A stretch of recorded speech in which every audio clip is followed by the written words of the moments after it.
제자들이 호수 건너편으로 왔는데 빵을 가져오는 것을 잊었습니다. 예수님께서 제자들에게 말씀하셨습니다. 바리새파 사람과 사두개파 사람의 누룩을 조심하여라. 제자들은 서로 수군거렸습니다. 빵을 가져오지 않았어. 예수님께서 제자들이 말하는 것을 알아채시고 말씀하셨습니다. 믿음이 적은 자들아, 어째서 빵이 없는 것을 두고 서로 수군대느냐? 아직도 깨닫지 못하느냐? 빵 5개로 5,000명을 먹인 것을 기억하지 못하느냐? 그때 남은 것을 몇 바구니에 거두어 들였느냐? 그리고 빵 7개로 4,000명을 먹인 것을 기억하지 못하느냐? 그때 남은 조각을 몇 광주리에 거두었느냐? 내가 빵에 대하여 말하는 것이 아님을 어째서 깨닫지 못하느냐? 바리새파 사람들과 사두개파 사람들의 누룩을 주의하여라. 그제서야 제자들은 빵의 누룩에 대해 말씀하시는 것이 아니라 바리새파 사람들과 사두개파 사람들의 교훈을 주의하라는 말씀인 줄 깨달았습니다. 예수님께서 빌립보 지방에 있는 가이사랴에 가셨습니다. 예수님께서 제자들에게 사람들이 인자를 누구라고 하느냐 하고 물으셨습니다. 제자들이 대답했습니다. 어떤 사람들은 세례자 요한이라고도 하고 또 어떤 사람들은 엘리야라고 합니다. 또 어떤 사람들은 예레미야나 예언자 가운데 한 사람이라고 합니다. 예수님께서 제자들에게 물으셨습니다. 그러면 너희는 나를 누구라고 하느냐? 시몬 베드로가 대답했습니다. 주님은 그리스도시며 살아계신 하나님의 아들이십니다. 예수님께서 베드로에게 말씀하셨습니다. 요나의 아들 시몬아, 내가 복되다. 내 혈육이 이것을 내게 알려준 것이 아니라 하늘에 계신 내 아버지께서 알려주신 것이다. 내가 내게 말한다.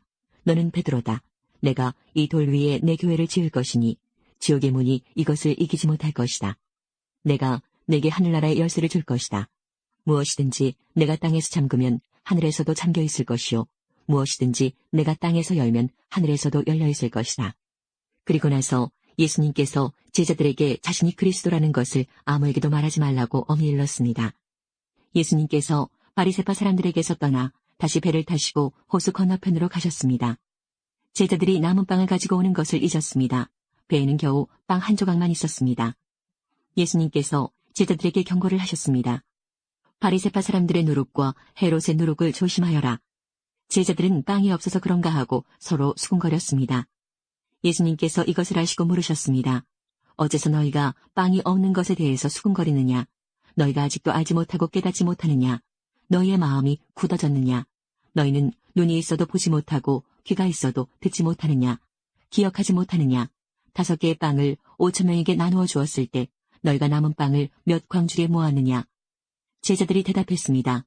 12광주리입니다. 7개의 빵을 4,000명에게 나누어 주었을 때 너희가 몇 광주리에 거두었느냐? 제자들이 대답했습니다. 7광주리입니다. 예수님께서 아직도 깨닫지 못하느냐 하고 그들에게 물으셨습니다. 예수님과 제자들이 베세다로 갔습니다. 거기서 사람들이 예수님께 보지 못하는 사람을 데리고 와서 손을 대어 주시기를 간청하였습니다. 예수님께서 그 사람의 손을 붙잡고 마을 밖으로 데리고 가셨습니다. 그리고 그 사람의 눈에 침을 뱉으셨습니다. 그리고 손을 그 사람에게 얹고 물으셨습니다. 무엇이 보이느냐? 그러자 그 사람의 눈이 떠졌습니다. 그가 말했습니다. 사람이 보입니다. 마치 나무가 걸어다니는 것 같습니다. 다시 예수님께서 손을 그 사람의 눈에 얹으셨습니다. 그 사람이 쳐다보려고 하였습니다. 그의 시력은 회복되어 모든 것을 분명하게 볼 수 있게 되었습니다. 예수님께서 그를 집으로 보내시며 마을로 들어가지 말라고 말씀하셨습니다. 예수님께서 제자들과 함께 가이사랴 빌립보에 있는 마을로 가셨습니다. 가시는 도중에 예수님께서 제자들에게 물으셨습니다. 사람들은 나를 누구라고 하느냐? 제자들이 대답했습니다. 세례자 요한이라고 합니다. 어떤 사람들은 엘리야라고도 합니다. 그리고 또 어떤 사람들은 예언자 가운데 한 사람이라고 합니다. 예수님께서 제자들에게 물으셨습니다. 그러면 너희는 나를 누구라고 하느냐? 베드로가 대답했습니다. 주님은 그리스도이십니다. 예수님께서 제자들에게 아무에게도 자신에 대해서 말하지 말라고 엄히 이르셨습니다. 그때부터 예수님께서는 자신이 예루살렘에 반드시 가야만 하며 거기서 장로들과 대제사장 그리고 율법학자들에게 고난을 받아 결국엔 죽임을 당하지만 3일째 되는 날에 다시 살아나실 것을 제자들에게 설명하기 시작하셨습니다. 그러자 베드로가 예수님을 붙들고 말렸습니다. 절대로 그럴 수는 없습니다. 주님, 이런 일이 결코 일어나지 않을 것입니다. 예수님께서 돌아서며 베드로에게 말씀하셨습니다. 사탄아, 내 뒤로 썩 물러가라. 내가 나를 넘어지게 한다. 너는 하나님의 일을 생각지 않고 오직 사람의 일만 생각하는구나. 그때 예수님께서 제자들에게 말씀하셨습니다. 만일 누구든지 나를 따라오려면 자기를 부정하고 자기 십자가를 지고 나를 따르라. 누구든지 자기 목숨을 건지려고 하는 사람은 잃을 것이다. 그러나 누구든지 나를 위하여 자기 목숨을 잃는 사람은 얻을 것이다. 만일 어떤 사람이 온 세상을 얻고도 자기 영혼을 잃으면 무슨 소용이 있겠느냐? 사람이 무엇과 자기 영혼을 바꿀 수 있겠느냐? 인자는 아버지의 영광을 가지고 천사들과 함께 올 것이다. 그때는 사람의 행위대로 갚아줄 것이다. 내가 너희에게 진정으로 말한다. 여기 서 있는 사람 가운데 몇몇은 인자가 자신의 나라에 오는 것을 볼 때까지 죽음을 맛보지 않을 사람도 있다. 예수님께서 인자가 많은 고통을 받고 장로들과 대제사장과 율법학자들에게 배척을 당하며 죽임을 당하고 3일 뒤에 다시 살아날 것을 제자들에게 가르치셨습니다. 예수님께서 드러내놓고 말씀을 하시니 베드로가 예수님을 붙들고 말렸습니다. 예수님께서 돌아서서 제자들을 보시고 베드로를 꾸짖으셨습니다. 사탄아, 내 뒤로 썩 물러나라. 너는 하나님의 일은 생각지 않고 사람들의 일을 생각하는구나. 예수님께서 제자들과 사람들을 불러 말씀하셨습니다. 누구든지 나를 따르려면 자기를 부인하고 자기 십자가를 지고 나를 따라오너라. 누구든지 자기 목숨을 구하고자 하면 잃을 것이다. 누구든지 나와 복음을 위하여 자기 목숨을 버리면 목숨을 구할 것이다. 만일 온 세상을 얻고도 자기의 생명을 잃는다면 무슨 유익이 있겠느냐? 사람이 자기 영혼을 무엇과 바꾸겠느냐? 누구든지 이 음란하고 죄가 많은 세대에서 나와 내 말을 부끄럽게 여기면 인자도 아버지의 영광으로 천사들과 함께 올 때 그를 부끄럽게 여길 것이다. 9장. 예수님께서 말씀하셨습니다. 내가 너희에게 진정으로 말한다. 여기 서 있는 사람 가운데서 몇 사람은 죽기 전에 하나님 나라가 권세 있게 오는 것을 볼 것이다. 인자가 많은 고통을 받고 장로들과 대제사장들과 율법학자들에게 배척을 받아야 한다. 또한 죽임을 당한 후 3일째 되는 날에 다시 살아날 것이다. 예수님께서 모두에게 말씀하셨습니다.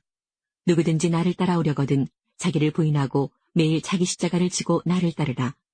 자기의 생명을 건지려고 하는 사람은 잃을 것이다. 그러나 나를 위해 자기 생명을 잃는 사람은 자기 생명을 건질 것이다. 만일 이 세상을 모두 얻고도 자기를 잃거나 빼앗기면 무슨 유익이 있느냐? 누구든지 나와 내 말을 부끄러워하면 인자도 자신의 영광과 아버지의 영광과 거룩한 천사의 영광으로 올 때 그를 부끄러워할 것이다. 내가 진정으로 말한다. 여기 서 있는 사람 중에 몇 사람은 죽기 전에 하나님의 나라를 볼 것이다. 17장. 6일 뒤에 예수님께서는 베드로와 야고보 그리고 야고보의 동생 요한을 데리고 따로 높은 산에 올라가셨습니다. 그들 앞에서 예수님의 모습이 변화되었습니다. 예수님의 얼굴은 해같이 빛나고 옷은 빛처럼 희게 되었습니다. 그때 모세와 엘리야가 나타나 예수님과 함께 말씀을 나누었습니다. 베드로가 예수님께 말했습니다. 주님, 우리가 여기 있는 것이 좋습니다. 원하신다면 제가 여기에 천막 3개를 세우겠습니다. 하나는 주님을 위해, 또 하나는 모세를 위해, 그리고 마지막 하나는 엘리야를 위해서 말입니다. 베드로가 말하는 동안에 갑자기 빛나는 구름이 그들 위를 덮고 그 속에서 이는 내가 사랑하며 기뻐하는 아들이다. 너희는 그의 말을 들어라 하는 소리가 들려왔습니다. 제자들이 그 소리를 듣고 얼굴을 땅에 대고 엎드리며 무서워하였습니다. 예수님께서 그들에게 오셔서 어루만지시며 말씀하셨습니다. 일어나라, 무서워하지 마라. 제자들이 눈을 들어보니 아무도 보이지 않고 예수님만 혼자 계셨습니다. 산 아래로 내려올 때에 예수님께서 제자들에게 당부하셨습니다. 인자가 죽음에서 다시 살아날 때까지 너희가 본 것을 아무에게도 말하지 마라. 제자들이 예수님께 여쭈었습니다. 어째서 율법학자들은 그리스도가 오기 전에 엘리야가 먼저 와야 한다고 말하는 것입니까? 예수님께서 대답하셨습니다. 엘리야가 와서 모든 것을 회복시킬 것이다. 그러나 내가 너희에게 말한다. 엘리야는 이미 왔다. 그런데 사람들은 그를 알아보지 못하고 그에게 자기들 마음대로 하였다. 이처럼 인자도 그들로부터 고통을 받을 것이다. 그때서야 제자들이 예수님께서 세례자 요한을 두고 말씀하셨다는 것을 깨달았습니다. 6일 뒤에 예수님께서 베드로, 야고보 그리고 요한을 데리고 높은 산에 올라가셨습니다. 이 제자들 앞에서 예수님의 모습이 변하였습니다. 예수님의 옷이 하얗게 빛났습니다.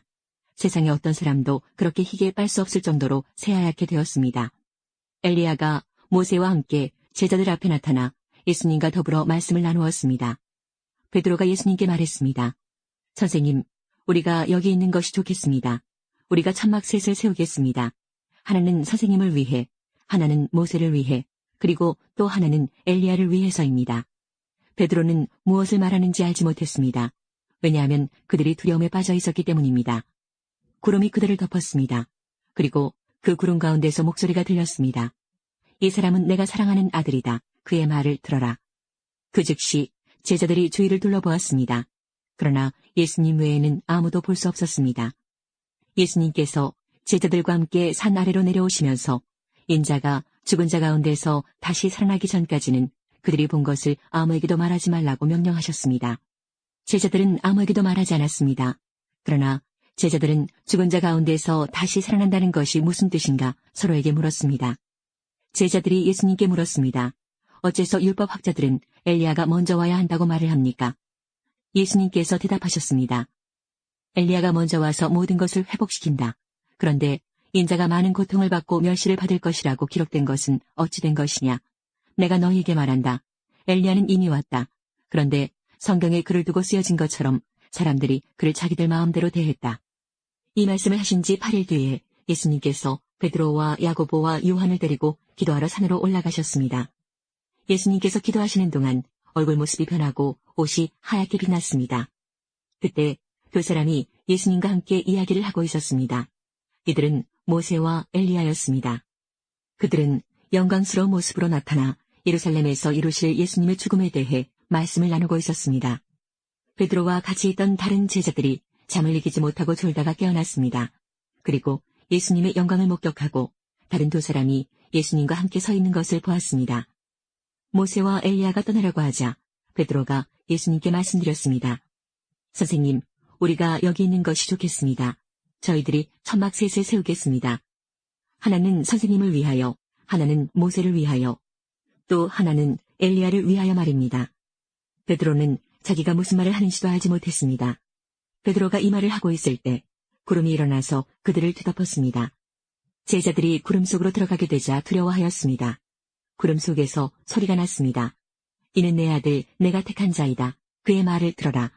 소리가 들릴 때 예수님만 홀로 서 계셨습니다. 제자들은 입을 다물고 자신들이 본 것에 대해 아무에게도 말하지 않았습니다. 예수님과 제자들이 사람들에게 갔을 때 어떤 사람이 예수님께 와서 무릎을 꿇고 절을 하며 말했습니다. 주님, 제 아들에게 자비를 베풀어 주십시오. 이 아이가 간질에 걸려서 너무나 고생하고 있습니다. 이 아이는 가끔 불에도 뛰어들고 물에도 뛰어듭니다. 제가 이 아이를 제자들에게 데리고 왔었는데 고칠 수 없었습니다. 예수님께서 말씀하셨습니다. 아, 믿음이 없고 뒤틀어진 세대여. 도대체 언제까지 내가 너희와 함께 있어야 하겠느냐? 언제까지 내가 너희를 참아야 하겠느냐? 그 아이를 내게 데리고 오너라. 예수님께서 귀신을 꾸짖으셨습니다. 그러자 귀신이 아이에게서 나가고 그 아이는 즉시 나았습니다. 제자들이 예수님께 따라와서 물었습니다. 어째서 우리는 귀신을 쫓아낼 수 없었습니까? 예수님께서 대답해 주셨습니다. 너희 믿음이 적어서이다. 내가 너희에게 진정으로 말한다. 너희에게 겨자씨 한 알만한 믿음이 있으면 이 산을 향하여 여기서 저기로 움직여라 말할 것이다. 그러면 산이 움직일 것이다. 너희가 못할 일이 아무것도 없을 것이다. 없음. 제자들이 갈릴리에 모여 있었을 때 예수님께서 그들에게 말씀하셨습니다. 인자가 사람들의 손에 넘겨질 것이고 사람들은 그를 죽일 것이다. 그러나 3일째 되는 날에 다시 살아날 것이다. 그러자 제자들은 몹시 슬퍼하였습니다. 예수님과 제자들이 가버나움에 이르렀을 때 성전세를 걷는 사람들이 베드로에게 와서 물었습니다. 당신의 선생님은 성전세를 내지 않습니까? 베드로가 대답했습니다. 내십니다. 베드로가 집에 들어가자 예수님께서 먼저 말씀을 꺼내셨습니다. 어떻게 생각하느냐? 시몬아, 이 세상의 왕들은 관세와 세금을 누구에게서 받느냐? 왕의 자녀들한테서냐? 아니면 다른 사람들한테서냐? 베드로가 대답했습니다. 다른 사람들에게서입니다. 예수님께서 베드로에게 말씀하셨습니다. 그러므로 왕의 자녀들은 세금을 낼 필요가 없다. 그러나 성전세 걷는 사람들을 자극해서는 안 되겠다. 그러니 호수에 가서 낚시를 던져라. 그리고 첫 번째 낚은 물고기의 입을 벌려보아라. 은돈 1개가 있을 것이다. 그것을 가져다가 성전세 걷는 사람에게 나와 내 몫으로 주어라.